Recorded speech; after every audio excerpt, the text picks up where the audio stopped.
Hi, I'm Lisa Chastain, and welcome to the Real Money Podcast. Some of the most successful women in the world hate talking about money, and that's exactly why we're here.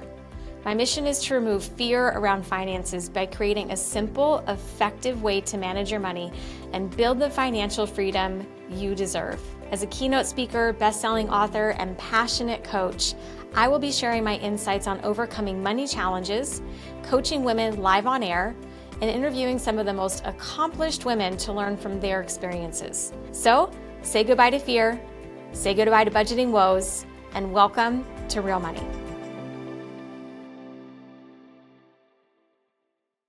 Today's guest on Real Money is a powerhouse, an entertainment attorney, executive, and unapologetic advocate for equity. Jennifer Justice, known as JJ, built her name alongside icons like Jay-Z and Beyoncé. But her greatest mission has always been for justice, for women, for equality, and for pay that reflects true value. Her story is one of true grit, strategy, and rising above the odds. And in this episode, we talk about money, how to earn it, how to protect it, and most importantly, how to demand it, and the real journey it takes to go from underestimated to undeniable. From billion-dollar deals to boardroom breakthroughs, JJ is here to pull back the curtain on what real money and real power look like for women today. Jennifer Justice is a renowned entertainment attorney and the founder of the Justice Department, a female-focused advisory, consulting, and legal firm that helps women and diverse leaders build equity in their careers, businesses, and portfolios. She began her career representing artists like Jay-Z, Outkast, and Mark Ronson before helping launch Roc Nation as general counsel and EVP. Later, she scaled Superfly's revenue and investments as president of corporate development. She's been featured in Billboard, Marie Claire, and Polestar, and she serves on numerous boards supporting gender equity and inclusion. Her work today is centered on building wealth, power, and ownership for women across all industries, and I'm so excited for this interview. Stay tuned for Real Money with Jennifer Justice. So you're on a mission for women to take the lead financially. Yeah. I'm on the same mission. I love it. We're doing it in different ways. Yeah, of course. It has to be hit at all angles because it hits differently to each, woman. You know what I mean? Some do it through a wellness, spirituality way. Some do it from straight financial way. Some people do it. I'm really leaning into showing women their worth and mostly in the workplace, and whether or not that's a female founder, and to get really educated about what you're doing when you're starting a business, who you're surrounding yourself with, who's investing in you, or you're working in a business and you're working for somebody and you have to get paid what you deserve. You have to, and you have to negotiate that. You have to advocate for yourself. So, or it's like anything in talent, you maximize all those deals and don't be threatened by, all the platitudes and the cliches that everybody tells you as a woman. And what are those? Because for someone who I'm growing my following, working to build my business, build my brand, what are those cliches that you want women to know that they're out there and how to avoid them and go in a different direction? Yeah. I think the overarching thing is not asking for it, not asking for the things that you deserve. And you have to first recognize there are things out there, right? And that's kind of kept from us, which is so odd. It's very well known amongst corporate people, definitely VP and above, that you use an attorney to negotiate your compensation packages. And it's shocking how many women who are VPs and above and CEOs even that don't know that, right? And then, the other thing about that is just in general. So once you realize that there's things that you could be getting, that you deserve it, right? That your role is just as equal and deserving and worthy, whatever that role is. I'm not even talking about in a job to get it, right? So, if you don't really believe that, it's really hard to go after it. And we also know, we have great natural instincts. We have a great ability to keep the peace and have community and build community and, really make positive effects, in general. But keeping silent isn't keeping the peace. It's actually doing the opposite. Because after a while, it might not be the first, month, it might not be the first year. After a while, you start getting resentful, and that resentment actually fosters in a very negative way. And it's not just for you personally, but it's for everyone. If you're not out there advocating for yourself, getting more money, getting more that what you deserve for as a female founder, asking for all the advice, hiring the people, that's asking for it too, right? Hiring the right people around you, then you aren't helping anyone else do it either. So you're just keeping it status quo, right? So it's like everybody has the same problem. Yeah, it's a conundrum for women. We chronically earn less. Women in America, we're bridging the gap faster than other women on the planet. It starts with conversations like this. Know your worth is a concept. Let's bring it to your personal journey. At what point in your life did you not know your worth? Is this a personal story for you, or is it just from seeing clients over and over again not go after what they're worth? No, of course it's a personal story. I don't know a woman who doesn't have that personal story, and it started very young. My mom didn't graduate high school. She had my sister her junior year of high school. She dropped out of school. We basically subsisted on, a lot of government help and assistance and, odd jobs here and there, her getting married, to, we didn't have a lot of money. We were from very humble beginnings. And so I thought that that was meant to be my station in life, and I didn't see a lot of women working. You don't really see them out in the workplace where I was. No one was like a big, powerful woman. Where were Um, you? it was a small town in Washington State, Okay. Centralia, Washington, kind of around in that rural area.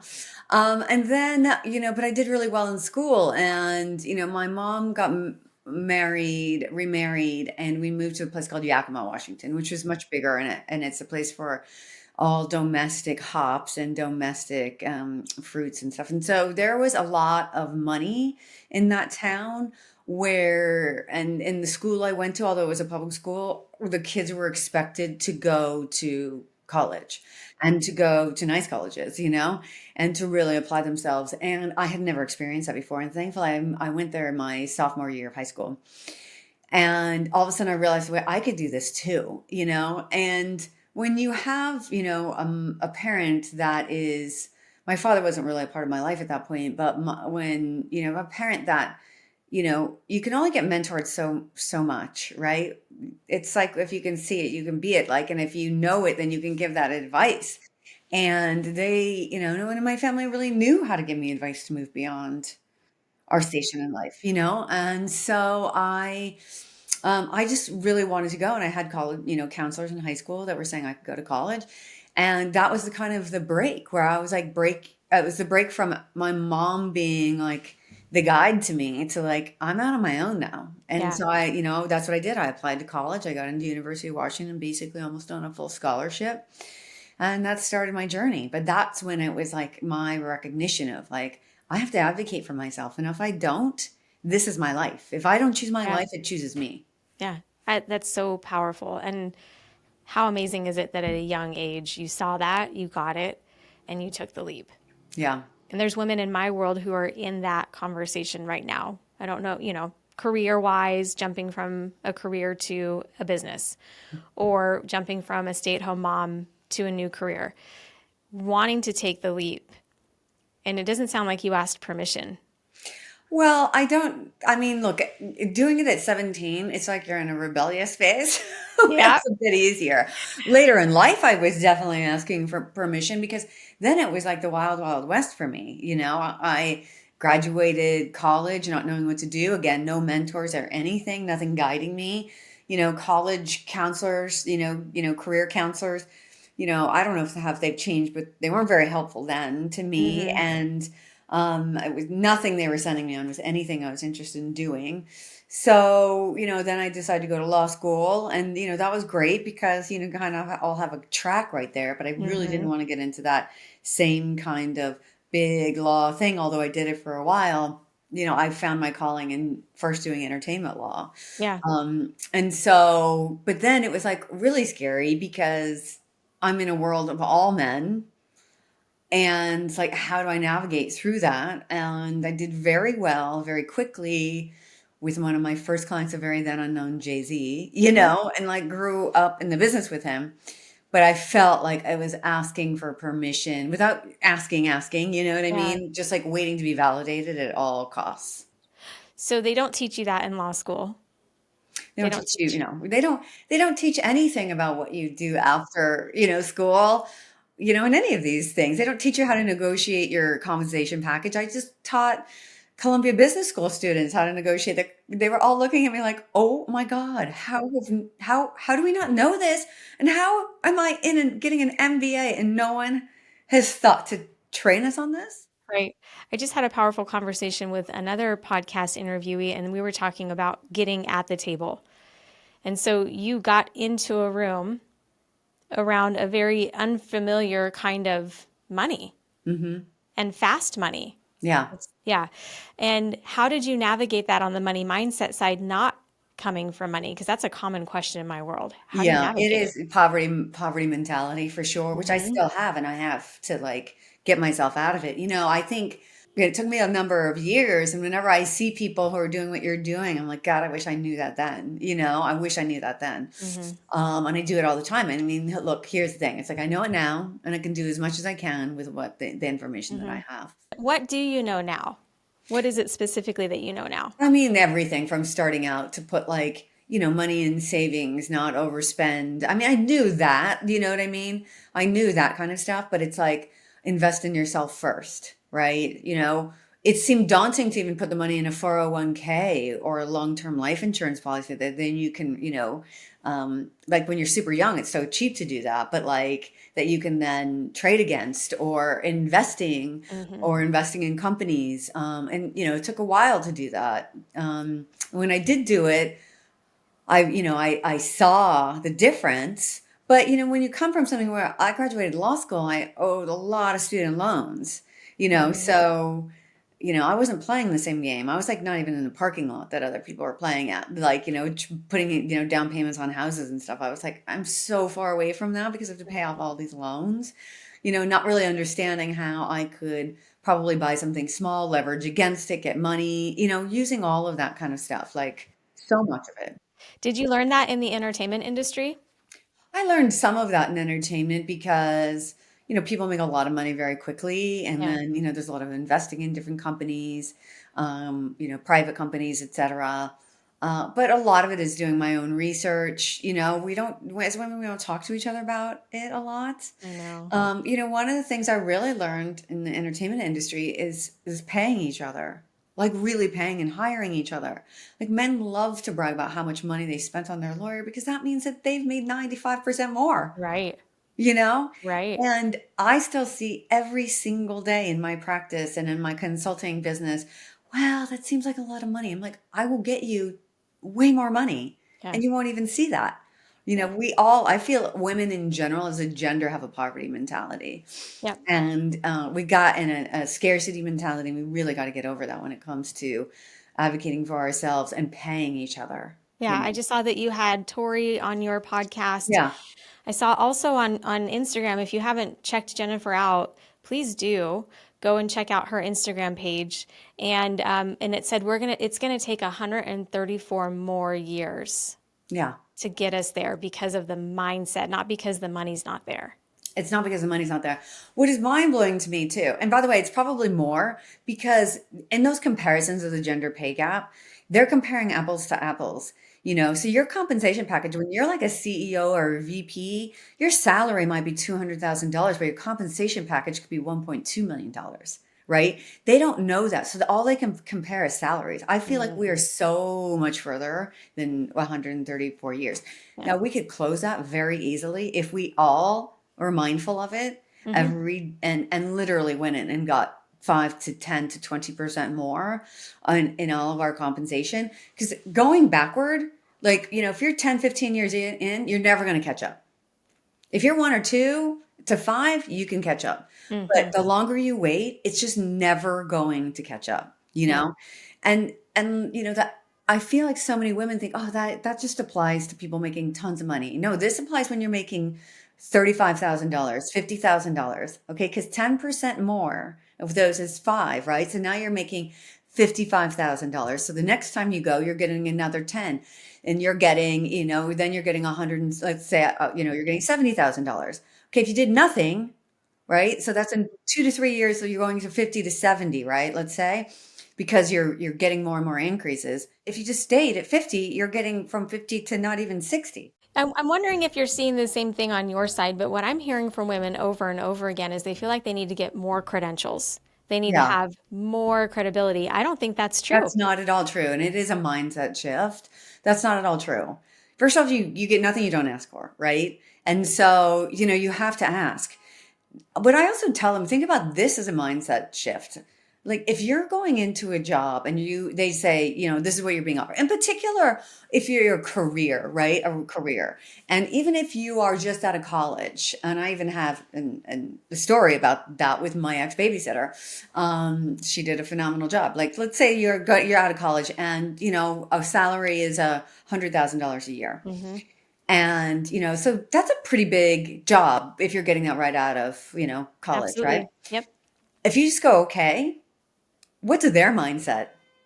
Oh, oh, she's going to take anything and she's probably really not going to work that hard for the company, but she'll be Mm, a good soldier, but she's not going to be a revenue generator or a big, go-getter mhm. for our company. She's just going to be a soldier, right? There's like people who go and become leadership track, and there's people who work for them. Yeah. You're already in that line item right there. You're already in that bucket because you Yeah. didn't advocate. So they're like, if she's not going to advocate for herself, who's the most important person, she's not going to do it for the company.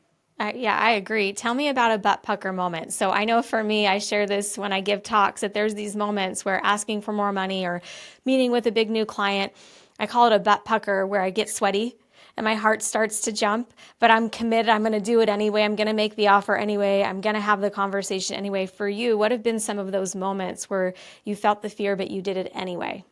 I mean, there's a million of them. It's really hard to like think of just one, but in particular, there was one where I was negotiating for a client that I knew she was being, and it was she was going from a really big job to a slightly bigger job, and changing, where like the actual company itself. And it was in a really small industry because I don't, I used to just work in entertainment. I work in all industries now, and represent women all across the board. So, it was a small industry, and there was the possibility that they knew what she was making before. And when I went in, I asked for 4 times the amount of money that she was making, Uh-huh. and they said yes, which means I asked for too little because they Huh. just said yes. So I should Yeah. ask for more, you know? So if they're not negotiating, that's telling you something. Yeah. And if you're not negotiating, that's telling them something. Yeah. That negotiation is actually, it's not about asking for your worth. It sounds like it's absolutely necessary because of the way business is done. It's the way business is done. It's not just what you're worth. It's probably what the market rate is, honestly. It's what the market commands as well. And again, yeah, it's for all of us in moving the needle forward, so we don't have to wait 130 years. 134 more years. That means it's my grandkids. I mean, it's generations to go. Yeah. And we have an opportunity in America specifically to interrupt the conversation today, which is exactly what you're doing. It's the mission that I have. So let's shift gears and talk about the table. So the National Association of Women Business Owners was created in the 1970s, and they made a commitment to say, well, F the table, we're going to create our own table. Hmm. In your experience, where are the actual tables? So for a girl who didn't grow up around money, forging her own path, I have so many clients in the same boat. Where are the tables? How do you even get to the table? Yeah, I mean that's a really good question. I mean, and it really depends on where you are, right? And Mm-hmm. it depends on if you're working in a corporate place and how you're getting to that table. Depends on if you're outside and working, trying to, build your own, business, etc. Mm-hmm. There's so many resources that we have, and there's so many women's groups. The good and bad about social media. I mean, we all know the bad, but the good is it's a great democratizer, right? And like you have access to information. Now you have to shuffle through, make sure it's real. But, there are so many groups of women seeking each other out and seeking advice, making everything much easier for us. There's AI, which is making things a lot easier for us.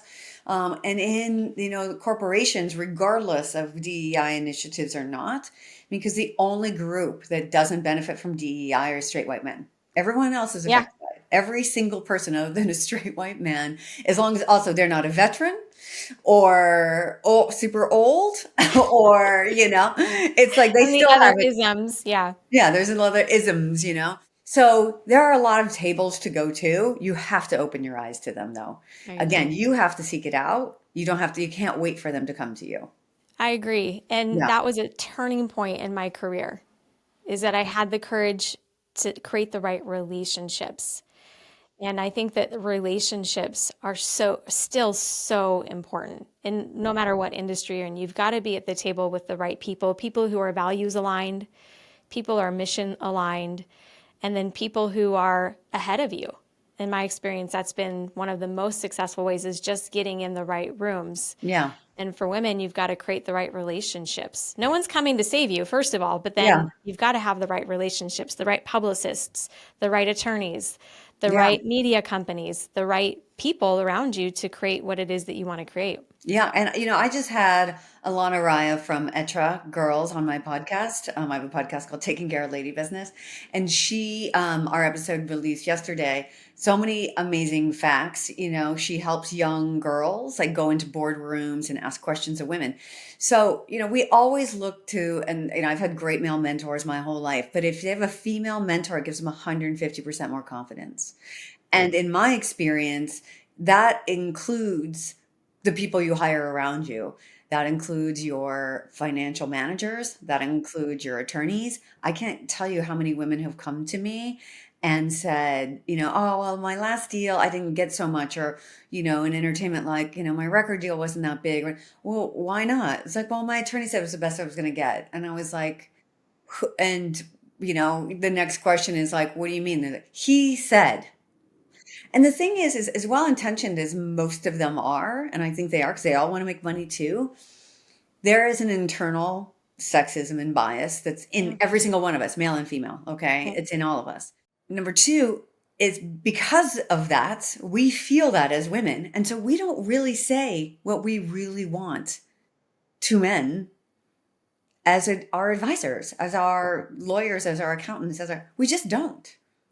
And who are they? Why do they get to decide for us? I know. I just had a client, Right? a woman who was going to hire me. She said, my accountant, a man, said I couldn't afford it. I was like, you're the boss of him, by the way. You pay him. You pay him. Yeah. Guess what you can't afford is somebody to give you bad advice. What we don't need are people surrounding us. I don't care if it's, you're in talent, it's an agent, like I said, an attorney, an accountant, a financial manager, a mentor, a husband, a father, telling us what we can't do. We hear that all day long. That's just a Tuesday at 8 a.m. It's just a Tuesday, 8 a.m. That's like all day. That's right. And so surround yourself by women who get it Yeah. is another key takeaway. Yeah. And who don't take no for an answer. Yeah. Who are in the same conversation. Real talk for you, you've had highs and lows. I can imagine the journey of growing into the industry with Jay-Z. Mm-hmm. For you professionally, what have been some of the lows and what have you learned from them? I mean, the lows, I think one of the biggest lows when I realized I was a woman. Oh my You know what I gosh, what a mean? mic drop there. But, it's like, Oh, wow, I am treated differently. I yeah. cannot believe this. I had a client, it was a really big client at the time, and it was the weekend, and I was out at a party late at night drinking with my friends at like 2 a.m. And the next week, he and his female manager tried to fire me because I was out, and they saw me out. He was there performing, and I was like, what? Like, what? Like, and one of his business partners was there. Man, like, what are you talking about? So what? How did you deal with that?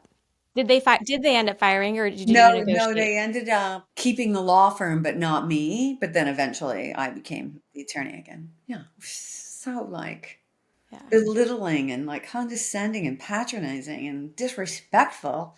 But yeah, I mean that was really hard. But then I started realizing it's like, I'm such a good advocate, and I've fought so hard. I mean, when Jay-Z first started, they saw him as a black drug dealer from the ghetto, and, proved him wrong. And I knew that I was a good advocate for him. And I got a lot of other hip hop artists after that, from Method Man and Redman to these big producers to, you name it. A lot of different people were coming to me knowing that I was not afraid. And I was very, when it came to advocating for them. Advocating for yourself is really hard. That's why you have to really practice at it. And like when the second you can afford someone, hire them That's right. to do it. And and that's in all aspects. That's not just in a corporate career. That's in everything that you do. Yeah. Influencers to talent to, you know, female founders, who have partners. They need their own attorneys. I don't think they realize that sometimes. I agree. I've seen that a lot where you're relying on a husband or a significant other to partner with you, but a good attorney, a great CPA, a great attorney are absolute necessities for sure. But another low, I think, is just once I realized that, seeing how it was true, like when I really started getting exposure to women in the music industry that I was representing, how much less we were paid, and then like having to turn that around and, giving them that bad, like, information. It's just heartbreaking. Yeah, I mean, I've had many of them. I didn't have a great financial year last year. You know what I mean? It's like, I don't know who did, but like, even though we had a bigger economy, you know what I mean? It's just hard. There's always lows because, you never get the highs unless you have the lows. I agree. We learn so much from the lows. Yeah. I believe that the lows recenter us. Yeah. They refocus us. Are you familiar with Lynn Twist's work? No. Okay. So she wrote a book called The Soul of Money.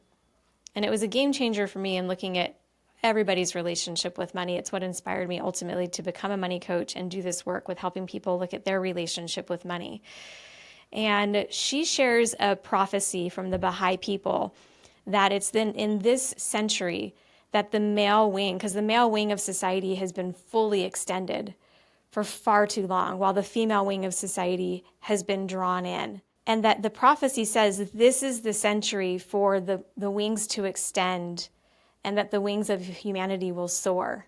I believe wholeheartedly that it's money that's going to do that for women and society, because when we have the collective power, to your point, we'll have healthier worlds, we'll have more equity. And I've heard you speak about the matriarchy. Mm-hmm. For you, what is the definition of matriarchy? It's a system that works for all of us. Yeah.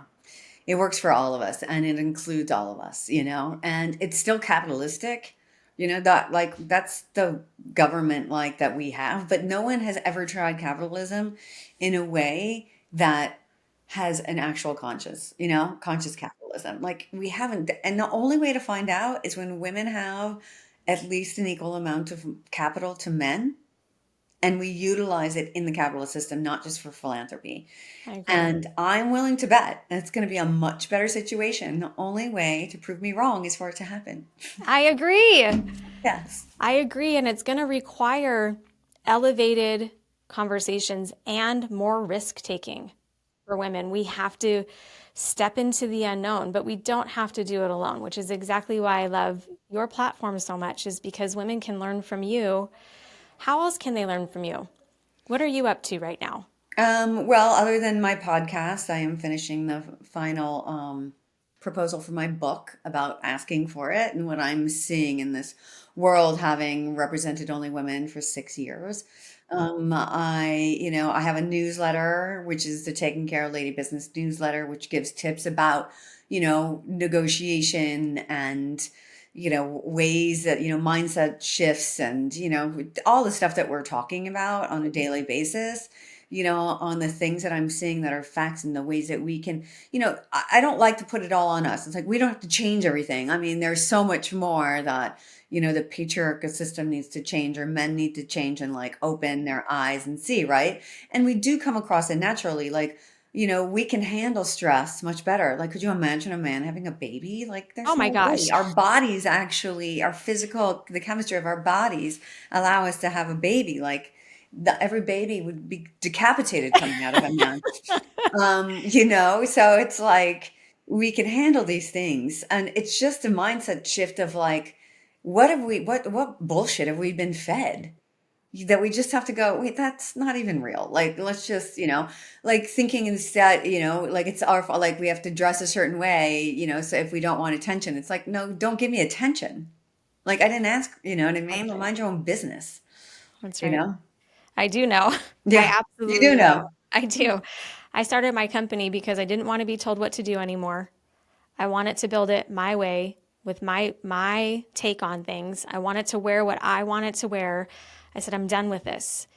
And I believe that we're moving that direction. But let's not make it 134 more years. The work can be done now. And it starts with, to your point, shifting mindset, getting in the room, getting in the ring, like Brene Brown says, being willing to mess it up. I think that's another huge lesson.